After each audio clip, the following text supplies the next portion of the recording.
Bienvenue sur Bianca Finance, la chaîne où on parle d'investissement, de stratégie patrimoniale et de liberté financière. L'objectif est de démocratiser l'investissement, de rendre la finance accessible à tous. Et aujourd'hui, on va parler d'un sujet un petit peu plus spécifique, l'investissement immobilier à l'étranger, spécifiquement aux Émirats. Vous avez été nombreux à réagir à ma dernière vidéo lorsque je vous ai présenté mon investissement immobilier à Dubaï. On va rentrer dans le concret en expliquant pourquoi ce choix, pourquoi j'ai décidé d'investir à Dubaï et non en France, en parlant de la fiscalité, du rendement, de la sécurité du marché. Pour ça, je suis en compagnie de Julien, mon agent immobilier ici à Dubaï, expert du marché local, qui m'a accompagné tout au long du processus. Bonjour Julien, je te laisse te présenter. Bonjour Bianca, merci de m'inviter sur ta chaîne. Je m'appelle Julien, j'ai commencé l'immobilier il y a 7 ans à Paris. Je faisais de l'immobilier commercial au début, donc ça consistait à installer des enseignes, comme par exemple La Durée, Häagen-Dazs, des enseignes aussi alimentaires comme Carrefour, Auchan, Ok. ou aussi des salles de sport, Basic Fit par exemple, avec qui on a travaillé. Ok. Suite à ça, ça m'a amené forcément sur de plus gros projets dans le centre de Paris, où j'étais amené à faire de la vente d'immeubles en bloc. Ok. Donc ça a mixé forcément résidentiel et immobilier commercial. C'est là où j'ai mis un pied dans le résidentiel. Par la suite, j'ai fait mon premier voyage à Dubaï il y a 3 ans. Ok. Et quand je suis arrivé ici, il y a 3 ans, j'ai eu du mal à repartir. Et je me suis dit, OK, il faut que ça soit ici Ouais. que je travaille. En l'espace d'une semaine, pour te raconter un petit peu rapidement, j'ai rencontré des gens, tout le monde me disait, ah, tu fais de l'immobilier, et ça allait Mhm. vite, on a pu se présenter des clients, des gens qu'on avait en commun. Comment ça s'est fait? J'ai rencontré une personne qui s'appelle Arthur, qui est Ok. le fondateur du groupe Sense, donc Legal Sense aussi pour la partie expatriation, création de visa, et Sense Properties pour la partie immobilière, où on s'est beaucoup entendu très vite, Mhm. et on a, je pense, beaucoup de valeurs communes. Donc on s'est dit, allez go, je l'ai suivi dans le pari qui se lançait. Et donc je continue d'évoluer au sein de Sense Properties, qui est aujourd'hui le début d'une très belle histoire. Ok, ouais, donc tu as vraiment la vision du marché immobilier en France et celle de Dubaï. Je pense qu'il y a d'énormes différences Exactement, entre les deux. c'est deux choses totalement différentes et j'ai choisi Dubaï. Aujourd'hui, on entend énormément dire que en France, ça devient de plus en plus compliqué. Enfin, moi, tous mes amis que je connais qui ont investi en France, ils rencontrent énormément de galères sur tous les points, fiscalité, rendement, physique, etc.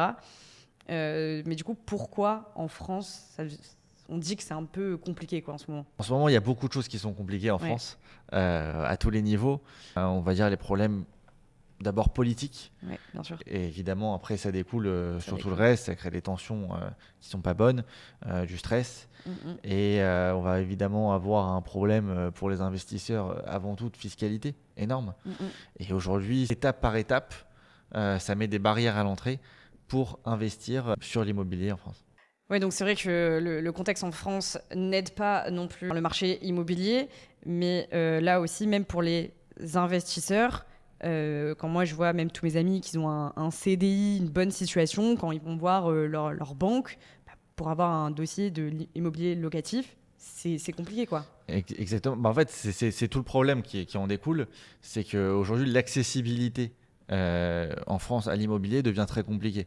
Parce que ces problèmes, pour résumer, vont découler à une augmentation des taux. Aujourd'hui, on a des taux quand même qui sont assez importants. Ah, c'est sûr. Et donc, ça revient à se faire dans le calcul de l'endettement, parce qu'en France, Mm, mm, mm. l'investissement se fait sur la dette. Il n'y a plus aucune sécurité derrière. Aujourd'hui, si on investit, on va avoir un locataire, on peut avoir des problèmes avec un locataire, Ah avec ouais. des impayés, sans parler des squatteurs aussi. Et si on compare à une grande ville comme Paris, C'est c'est ça. difficile. Moi, en fait, le problème que je rencontrais en France, c'est que j'avais pas de CDI. En fait, moi, quand on me parlait investissement, je pensais directement à l'immobilier parce que c'est un petit peu le Graal en France. Je dis que comment je vais investir mon argent. Bon, je vais acheter un immeuble, un appartement, je vais un petit peu le retaper, je vais mettre des locataires dedans. Ok, très bien.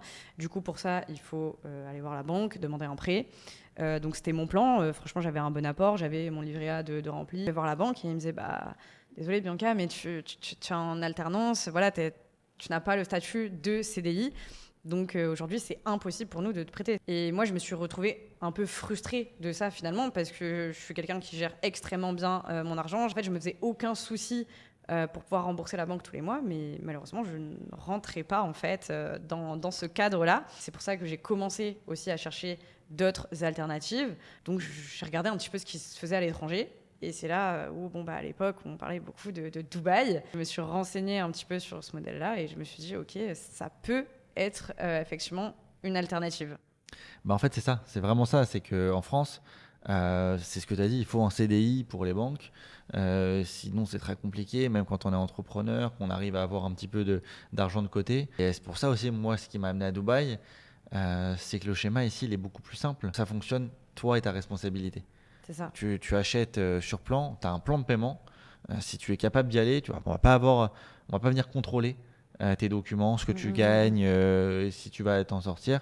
Par contre, voilà, on mise sur le fait que tu es responsable et tu vas pouvoir payer ton bien sur le nombre d'années qui est déterminé. C'est un marché où l'accessibilité est bien plus importante qu'aujourd'hui en France. Oui, donc c'est vrai que moi, ce qui m'a attiré ici, c'est que ça a coché toutes les cases et tout ce que j'ai pas trouvé en France, je l'ai trouvé ici. Ce que je te propose, c'est qu'on prenne un petit peu point par point les questions un peu là que j'ai reçues, rendement, fiscalité, et qu'on les développe au fur et à mesure. Du coup, concrètement, en France, si demain je veux investir dans l'immobilier, qu'est-ce que je peux espérer aujourd'hui comme rendement, le rendement moyen? On va comparer une grande ville, surtout pour que ça parle plus aux gens. On va comparer Paris et Dubaï. Ouais. Aujourd'hui, tu vas investir en France, tu vas espérer une rentabilité de 4 ou 5%. Mais on parle Net ou brut, ouais. Voilà, j'allais y arriver. C'est qu'on parle en brut, c'est ça le problème. C'est ça, ouais. Donc tu vas diviser par 2, tu vas être entre 2 et 3. C'est pas un investissement intéressant à 2-3%. C'est plus autant intéressant qu'avant le marché en France. Qu'est-ce qu'on doit prendre en compte quand on investit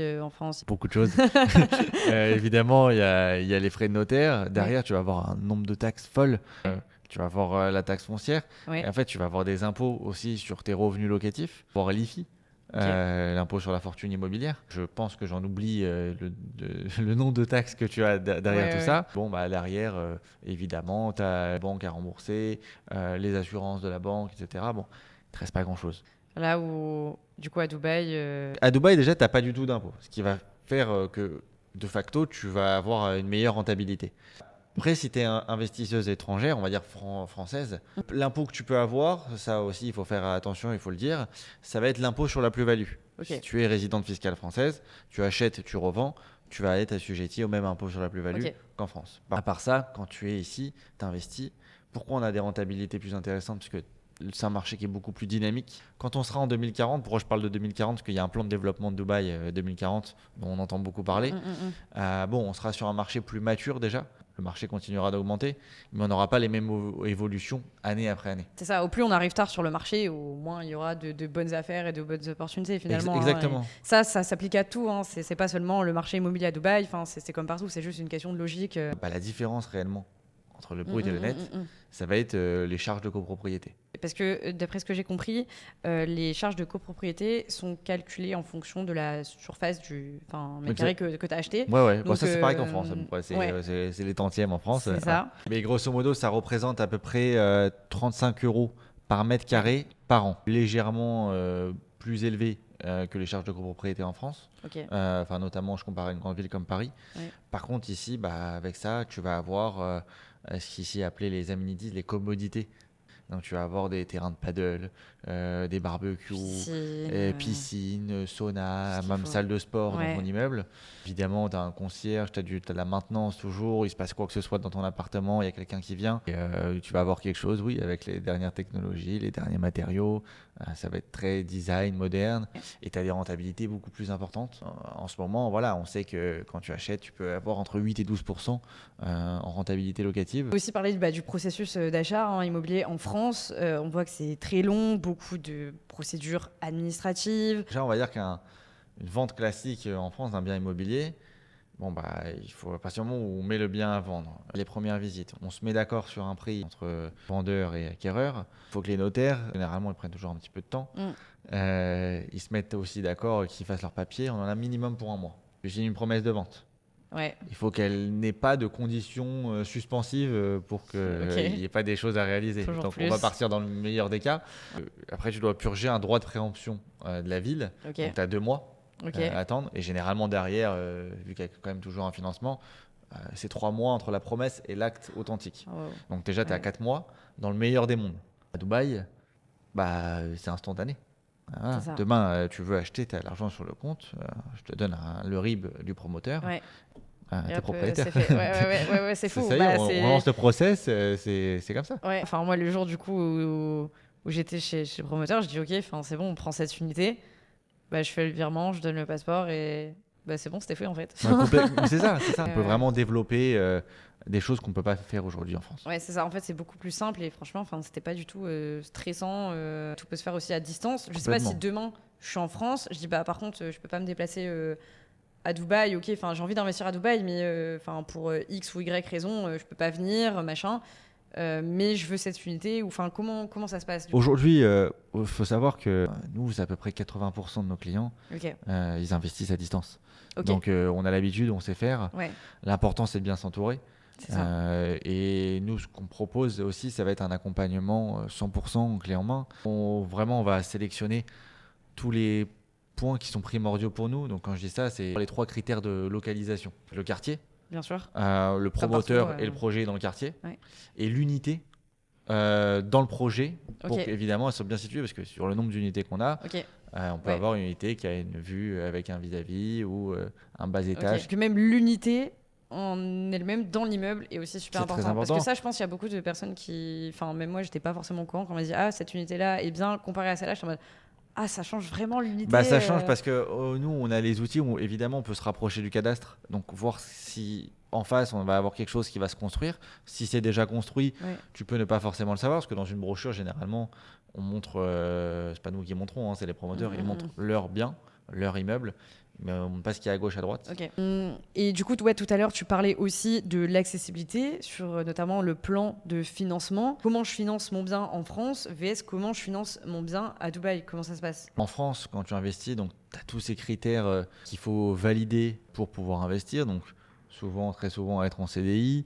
Tu ne peux pas t'endetter à plus de 33% de tes revenus. Tu vas avoir des taux qui sont importants. Si on parle chiffre pour que tu te rendes compte, sur 200 000 euros investis en France, sur 20 ans, ça va te coûter 280 000 euros. À Dubaï, c'est différent parce que tu vas être sur un plan de paiement qui est donné par le promoteur. Et le promoteur, lui, tu n'as pas d'intérêt. Ce n'est pas une banque. Tu payes ton bien sur plusieurs années. C'est défini évidemment en amont. C'est des mensualités qui sont fixes. Généralement, tu as aujourd'hui les promoteurs qui essaient de se rapprocher du schéma européen, justement, où tu vas faire un financement à la banque et le locataire vient essayer d'équilibrer en payant les loyers. Tu n'auras pas d'intérêt, c'est toujours le plan de paiement du promoteur. Par contre, tu vas avoir un plan de paiement qu'on appelle post-handover.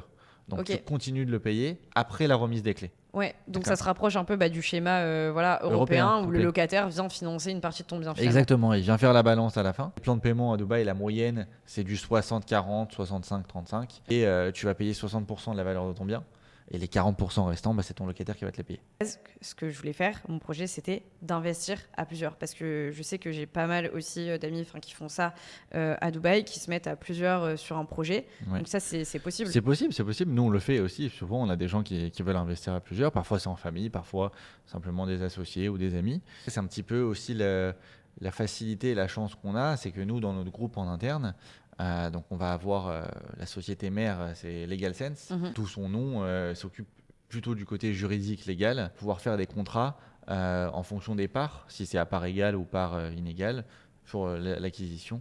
On s'occupe vraiment de l'accompagnement de A à Z et c'est important de pouvoir aussi rassurer les clients sur ce côté-là. Ouais, bien sûr. C'est vrai que faut pas non plus faire ça avec n'importe qui, mais en soi, c'est super simple. Moi, malheureusement, j'avais pas de famille ou d'amis qui pouvaient me suivre dans ce projet, mais ça m'aurait énormément facilité, juste déjà d'avoir une deuxième personne avec qui diviser l'apport, diviser là aussi les échéances de paiement. Il faut commencer, même si c'est à plusieurs et qu'après on arrive à se développer tout seul. Évidemment, il faut y aller. Ouais, bien sûr. En plus, c'est ça qui est hyper pratique avec vous, c'est qu'il n'y a qu'un seul interlocuteur. Donc, il y a vraiment l'aspect immobilier, mais si demain on veut faire des contrats pour justement investir à plusieurs, etc., il y a aussi LegalSense. Exactement, voilà. Il y a une personne. Vraiment de tout. LegalSense s'occupe initialement aussi de l'expatriation, la création de visas, également la comptabilité pour les sociétés qui sont créées au sein en interne. Donc, on a toutes les équipes et donc c'est un seul interlocuteur parce que c'est la même société. On n'envoie pas chez des partenaires qu'on ne connaît pas vraiment, ou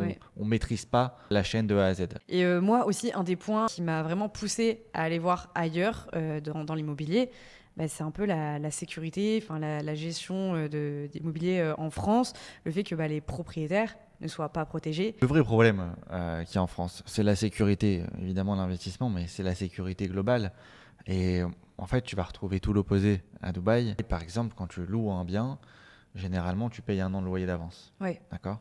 Quand tu payes pas un an de loyer d'avance, tu vas payer peut-être en 2, 3 chèques ouais. que tu vas laisser le Trimestre. jour de la signature au propriétaire. Il C'est y a déjà hyper rassurant, quoi. Enfin, C'est ça, mais il y a une date d'encaissement. Ouais. Donc, il y a pas, Ok. on t'appelle pas la veille Ouais. de l'encaissement. C'est tu as convenu de cette date. Je vais à la banque. Si le chèque il passe pas, bon, bah, tu as une Ouais. pénalité tout de suite. Ouais. Moi, j'habite par exemple dans une tour ici à Dubaï. Mhm. J'ai concierge et Ouais. sécurité 24/24, Ouais. 7 sur 7. C'est toujours nettoyé en permanence. On en revient aux charges de copropriété. L'investissement qu'on fait, on est content de l'avoir fait. En fait, c'est C'est ça, ouais. Il est sécurisé, il est simple.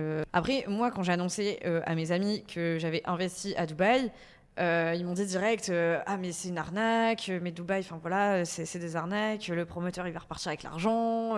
Enfin, tout ce qu'on a un peu entendu là sur les réseaux ces dernières années. Hein, on parlait un peu de scam. Le problème, comme tu as dit, c'est sur les réseaux et on entend beaucoup de choses. Ouais. Mais il faut se méfier de tout. Évidemment, il y a des informations qui sont vraies, des informations qui sont fausses. Aujourd'hui, Dubaï, c'est encadré. Il y a eu des réglementations qui ont été mises en vigueur et des organismes aussi. La DLD, aujourd'hui, elle supervise l'ensemble de l'immobilier à Dubaï. Ok. Et elle va donner des licences donc, aux promoteurs, aux agents immobiliers pour justement être sous contrôle. Ok. Ce qui est important aujourd'hui, c'est quand on s'approche d'un agent immobilier, de lui demander, quand on est client, Mhm. son numéro RERA, le numéro de sa broker card, tout C'est ça. simplement, sa carte de transaction, pour savoir s'il est enregistré. Bon, tout de suite, s'il ne l'est pas, il faut. C'est Ouais. la Red première flag. alerte où Red voilà, flag. on se pose les questions. Ouais. Nous, c'est quand même un petit peu plus encadré aujourd'hui. On doit remplir pour chaque transaction un KYC, donc c'est un questionnaire pour en savoir un petit peu plus sur Ok. le client, ce qu'il fait dans Ok. la vie, d'où proviennent les fonds, etc. Ok. Et voilà, on encadre de tous les côtés, mais également au niveau des lois. Ça suit le rythme de l'évolution des prix du marché. Mhm. Dubaï sait s'adapter. Et aujourd'hui, si on suit ce process et qu'on est bien entouré, donc comme je te disais, avec un agent certifié, il n'y a pas de raison que les choses se passent mal. Et si on suit, évidemment, c'est le point premier, le conseil que je donne, hein, Ouais. c'est suivre ces 3 points, location, location, location. Et aussi, ce qu'on entend beaucoup, moi je vois dans quand même pas mal de vidéos, parler un peu de bulles un peu immobilières, que là, le fait qu'il y ait énormément de projets en construction, ok, mais il faut trouver des locataires quand même, parce que là, on voit Dubaï, il y a plein de constructions partout, mais est-ce qu'il y a quand même assez de locataires? Est-ce qu'il y a une demande? Est-ce que... Alors voilà, ça c'est plus ce qu'on va entendre sur les pays qui veulent freiner Ouais, ok, l'investissement à Dubaï parce que justement il y en a plus trop dans les leurs. Par an, tu as à peu près 50 à 60 000 biens livrés, ok, d'accord? Tu as 200 000 nouveaux résidents chaque année à Dubaï. ok. Donc tu n'as pas assez de biens livrés pour le nombre de personnes qui arrivent. Ok. Enfin, c'est la loi de l'offre et la demande, simplement. Ok, donc j'aurais pas de soucis à me faire pour trouver un locataire pour mon Exact. studio. Qui sont les profils de locataires que moi je pourrais avoir dans mon studio demain? Donc là, moi j'ai investi, je le dis, dans HVT. Peut-être ça sera un jeune couple ou ça deviendra un jeune couple.